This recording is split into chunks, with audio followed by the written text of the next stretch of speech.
अब आप खुद देख लीजिए, ये वही बीजेपी है जो इंडिया नाम के सपोर्ट में थी और ये वही कांग्रेस है जो इंडिया नाम को हटाना चाहती। दूध का दूल्हा यहाँ कोई नहीं है, सबको अपनी वोट बैंक बनानी है। देश का नाम ड्राफ्टिंग कमेटी बनने के 2 साल बाद रखा गया। जो चीज सबसे पहले करने की है वो सबसे बाद यानी सितंबर 1949 को क्यों की गई? ये सारे नाम सामने रखे गए थे, तो सिर्फ इंडिया और भारत को ही क्यों चुना गया और बना दिया गया हिंदुस्तान, मतलब ऐसा स्थान जहाँ हिंदू रहते हैं। इंडिया नाम ब्रिटिशर्स का दिया हुआ है ही नहीं। और अगर इन्फ्लुएंस को ही खत्म करने की बात है तो सबसे पहले अंग्रेजी से शुरुआत करते हैं, इंग्लिश को ही हटाते हैं। जहाँ जहाँ भी पूरी दुनिया में इंडिया नाम है इसे हटाकर भारत करना पड़ेगा। इसमें आने वाला खर्च कहाँ से आएगा? आपके और मेरे जैसे लोगों के जेब से ही आएगा। भारत या इंडिया, बताइए दोस्तों, कौन से नाम से ज्यादा देशभक्ति झलक रही है? चलिए सवाल चेंज करता हूँ, इंडियन आर्मी या भारतीय सेना, किसके लिए आपके मन में ज्यादा सम्मान है? अब आप कहोगे कैसे इलॉजिकल क्वेश्चन कर रहा है। कारगिल विजय में जवानों के मुंह से निकला भारत माता की जय हो या 2011 वर्ल्ड कप फाइनल में वो line that India lift the world cup, दोनों ही मौकों पर गर्व तो पूरे देश को हुआ था। पर आजकल देश के मिजाज कुछ बदले बदले से हैं। एक तरफ इलेक्शन सर पे हैं, दूसरी तरफ सारी ओपोजिशन पार्टीज ने इंडिया नाम का गठबंधन बना लिया है। अब ओपोजिशन कुछ करे और बीजेपी उसका विरोध ना करे, ऐसा तो हो ही नहीं सकता। पर यह तो पॉलिटिकल बहस है, इसका भी जिक्र आगे करेंगे। पर इससे ज्यादा जरूरी है ये समझना कि देश के नाम पर हमें कैसे पागल बनाया जा रहा है, उसके पीछे की सच्चाई क्या है। हम बात करेंगे कि भारत और इंडिया, इनमें से कौन सा नाम अपना है और कौन सा पराया। साथ ही बात करेंगे कि जब कॉन्स्टिट्यूशन बन रहा था तो भारत, इंडिया, हिंदुस्तान, भारतवर्ष, ये सारे नाम सामने रखे गए थे, तो सिर्फ इंडिया और भारत को ही क्यों चुना गया? और अगर कल को सरकार इंडिया शब्द को हटा भी दे तो इसका क्या फायदा होगा और क्या नुकसान होंगे? देखिए, पूरी कंट्रोवर्सी शुरू होती है 5 सितंबर 2023 को, जब राष्ट्रपति भवन से G20 लीडर्स को एक डिनर इन्विटेशन भेजा जाता है, जिसमें प्रेसिडेंट ऑफ इंडिया की जगह प्रेसिडेंट ऑफ भारत लिखा था। अब आप कहेंगे इसमें गलत ही क्या है? देखिए, इसमें गलत कुछ नहीं है, बस थोड़ा अजीब जरूर है, क्योंकि कोई भी ऑफिशियल डॉक्यूमेंट जब इंग्लिश में लिखा जाता है तो उसमें गवर्नमेंट ऑफ इंडिया और हिंदी में लिखते वक्त भारत लिखा जाता है। कुछ घंटे बाद एक और डॉक्यूमेंट सर्कुलेट होता है जिसमें प्रधानमंत्री नरेंद्र मोदी को प्राइम मिनिस्टर ऑफ भारत के नाम से संबोधित किया गया। फिर क्या था, राइट विंग वाले इस बात को साबित करने में लग गए कि भारत ही हमारी असली पहचान है और इंडिया तो विदेशियों की दी हुई भीख है। एक बीजेपी मेंबर ने तो यहाँ तक कह दिया कि इंडिया हमारे लिए एक गाली है जो कि अंग्रेजों ने हमें दी है। वहीं लेफ्ट वाले इस बात को साबित करने में लग गए कि जो इंडिया नाम का गठबंधन उन्होंने बनाया है उससे बीजेपी डर गई है और इंडिया का नाम भारत करना चाहती है। पर क्या ऐसा करना पॉसिबल है? जी नहीं, क्योंकि जो नाम पहले से ही संविधान में है आप उन्हें दोबारा क्यों जोड़ेंगे और कैसे जोड़ेंगे? देखिए, जैसे हम किसी किताब को खोलते हैं तो सबसे पहले उसका इंडेक्स आता है जिसमें उस किताब में क्या क्या है ये सारी चीजें शॉर्ट फॉर्म में बताई जाती हैं। ऐसे ही जब हम संविधान खोलते हैं तो सबसे पहले हमारे सामने प्रीएम्बल यानी कि प्रस्तावना आती है, जिसमें हमारे संविधान में क्या लिखा है उसकी बेसिक फिलोसफी को बताया गया है। इसमें सबसे पहली लाइन है कि we the people of India, और अगर हिंदी वर्जन पढ़ेंगे तो हम भारत के लोग। वहीं अगर संविधान का आर्टिकल 1 पढ़ेंगे तो उसमें लिखा है इंडिया दैट इज भारत, और हिंदी वर्जन में भारत जो कि इंडिया है। अब आप समझ गए होंगे कि अगर हम संविधान का इंग्लिश वर्जन देखें तो देश को इंडिया और हिंदी वर्जन देखने पर भारत लिखा गया है। तो जब भारत नाम पहले से ही संविधान में मेंशन है फिर इसे लाने की क्या सेंस बनती है? पर इतना तो उन्हें भी पता है जो हल्ला कर रहे हैं। पर क्यों?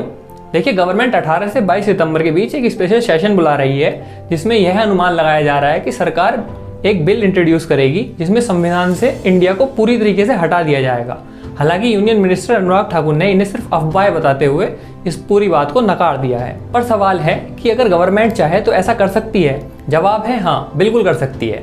हमारे संविधान के हिसाब से अगर हमें संविधान से कुछ हटाना है तो आर्टिकल 368 के जरिए एक कॉन्स्टिट्यूशनल अमेंडमेंट बिल पास कराना होगा, जिसे लोकसभा और राज्यसभा में स्पेशल मेजोरिटी से पास करना होगा। यानी अगर लोकसभा सदन में कुल 545 सदस्य हैं तो इन 545 में से 2/3 मेंबर्स की हाँ होना जरूरी है। वहीं राज्यसभा में भी 2/3 मेंबर्स के साथ इसको पास कराना होगा। साथ ही साथ आधी से ज़्यादा स्टेट्स की विधानसभाओं में इसे सिंपल मेजोरिटी से पास कराना होगा। तो चलिए अब जानते हैं कि इंडिया और भारत, जिस पर इतनी बहस हो रही है, ये दोनों नाम बाहर वालों ने हमें दिए हैं या फिर हमारे अपने हैं? ये दोनों नाम आए कहाँ से? सबसे पहले भारत की बात करते हैं। भारत एक संस्कृत नाम है। विष्णु पुराण में हमें एक श्लोक मिलता है जिसका मतलब है कि समुद्र के उत्तर में और हिमालय के दक्षिण में जो देश है उसे भारत कहते हैं और वहाँ रहने वालों को भारतीय या भारतीय कहते हैं। वहीं महाभारत में भी इसका जिक्र हमें मिलता है। भरत, जिनको कि दुष्यंत और शकुंतला के पुत्र और एक चक्रवर्ती राजा बताया गया है, उनके ही नाम पर यहाँ का नाम भारत रखा गया। कौरव और पांडवों का जो युद्ध हमें महाभारत में देखने को मिलता है वो भरत के ही वंशज बताए गए हैं। वही एक और नाम जो हम अनऑफिशियली अपने देश के लिए यूज करते हैं वो है हिंदुस्तान। देखिए, इंडस वैली सिविलाइजेशन और उसके आसपास पर्शिया जो आज के टाइम पर ईरान है, वहाँ हमारा ट्रेड काफ़ी अच्छा था। जैसा कि हम जानते हैं कि इंडस वैली सिविलाइजेशन सिंधु नदी के बेसिन पर बसती थी और पर्शिया के साथ अच्छे ट्रेड होने के कारण पर्शिया से हमारे कल्चरल रिलेशंस भी काफ़ी अच्छे थे। अब क्योंकि पर्शिया के लोग से शब्द को है बोलते थे, तो सिंधु हो गया हिंदू, मतलब सिंधु नदी के दूसरी तरफ रहने वाले लोगों को हिंदू बुलाने लगे। इसलिए हिंदू शब्द उस वक्त एक धर्म विशेष के लिए नहीं बल्कि एक ज्योग्राफिकल टर्म की तरह यूज किया जाने लगा उन लोगों के लिए जो सिंधु नदी के ईस्ट या उसके बेसिन में रहा करते थे। जब सदियों बाद मुस्लिम आक्रांताओं ने हमला किया तो इसी हिंदू शब्द के साथ तान, जो कि खुद एक संस्कृत शब्द स्थान से लिया गया है, उसको जोड़ दिया गया और बना दिया गया हिंदुस्तान, मतलब ऐसा स्थान जहाँ हिंदू रहते हैं, मतलब वह लोग जो सिंधु नदी के ईस्ट या फिर उसके बेसिन में रहते हैं। और इसका धर्म विशेष से कहीं तक कोई लेना देना नहीं है। बाबर की बायोग्राफी बाबरनामे में बताया गया, जब बाबर ने इब्राहिम लोदी पर हमला किया जो खुद एक मुस्लिम था, तब बाबर इब्राहिम लोदी की सेना को हिंदुस्तानी सिपाही कहकर संबोधित करता है, जो अगेन एक ज्योग्राफिकल एरिया की आर्मी को डिनोट करता है। और अब आते हैं इंडिया पर। ये इंडिया कहाँ से आया, इसके पीछे भी एक बड़ी इंटरेस्टिंग स्टोरी है। जैसे कि हमने देखा कि एशिया तक जाते जाते सिंधु हिंदू बन गया, ऐसे ही 516 ईसा पूर्व यही हिंदू शब्द ग्रीक्स तक पहुंचा और क्योंकि ग्रीक्स में है शब्द साइलेंट रहने की वजह से ये हिंदू बन गया इंदू, जो कि हेरोडोटस की बुक ज्योग्राफी में भी देखने को मिलता है।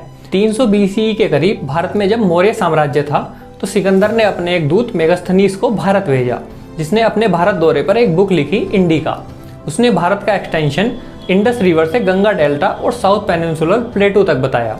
धीरे धीरे ये इंडो फ्रेंच इन्फ्लुएंस में इंडी बना और 1498 में जब वास्को डिगामा ने भारत के सी रूट को डिस्कवर किया तो जैसे भारत में ट्रेडिंग कंपनीज की होड़ मच गई हो, सबको भारत आना था। और जो लोग आज ये तर्क दे रहे हैं कि साहब इंडिया तो ईस्ट इंडिया कंपनी का प्रतीक है जिसने हमारे देश को गुलाम बनाया, उनको मैं बताना चाहता हूँ कि ब्रिटिश ईस्ट इंडिया कंपनी से पहले भी United east India company of Netherlands, जो कि एक डच कंपनी थी, और फ्रेंच ईस्ट इंडिया कंपनी, जो कि भारत में ईस्ट इंडिया कंपनी से भी पहले आई थी। ब्रिटिश हुकूमत के अंदर इंडिया नाम को भारत या हिंदुस्तान से ज्यादा प्रेफरेंस दी गई और क्योंकि ज्यादातर कंट्रीज ब्रिटिश कॉलोनीज थी तो इंडिया दुनिया में भारत और हिंदुस्तान से ज्यादा फेमस हो गया। अब इन तीनों नामों में से एक एंडोनियम है जो हमारे लिटरेचर में है, हम कह सकते हैं कि हमने ही खुद को दिया है, और दो नाम एक्सोनियम है जो कि बाहर वालों ने हमें दिए हैं। पर तीनों नामों का जन्म आज से सदियों पहले हुआ है, ना कि ब्रिटिश की दी हुई देन है। अब सवाल ये उठता है कि आज जो हमारे नेता सोच पा रहे हैं ये सब बातें कॉन्स्टिट्यूशन बनाने वालों ने क्यों नहीं सोची। तो मैं आपको बता दूं कि कॉन्स्टिट्यूशन असेंबली की सारी डिबेट्स पब्लिक हैं, आप चाहे तो उन्हें पढ़ सकते हैं। देश का नाम ड्राफ्टिंग कमेटी बनने के 2 साल बाद रखा गया। जो चीज़ सबसे पहले करने की है वो सबसे बाद यानी सितंबर 1949 को क्यों की गई।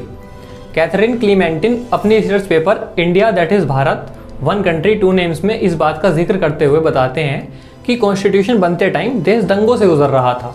पाकिस्तान के भारत से हटने के घाव भी भरे भी नहीं थे और हम एक जंग तक लड़ चुके थे, और इसलिए ही देश के नाम जैसे इंपॉर्टेंट टॉपिक को सबसे लास्ट में लाया गया। देश के नाम के सजेशंस में हिंद, भारत भूमि, भारतवर्ष, हिंदुस्तान जैसे नाम भी शामिल थे। कांग्रेस के हरगोविंद पंत ने भारत और भारतवर्ष नाम को सपोर्ट करते हुए वोट किया और इंडिया नाम को ना अपनाने के लिए दरख्वास्त की। रिसर्च पेपर में रिटायर्ड IAS वी सुंदरन को कोट करते हुए कैथरीन बताते हैं, इंडिया को दुनिया में अंग्रेजों ने फेमस किया और भारत में भारत नाम प्रचलित था।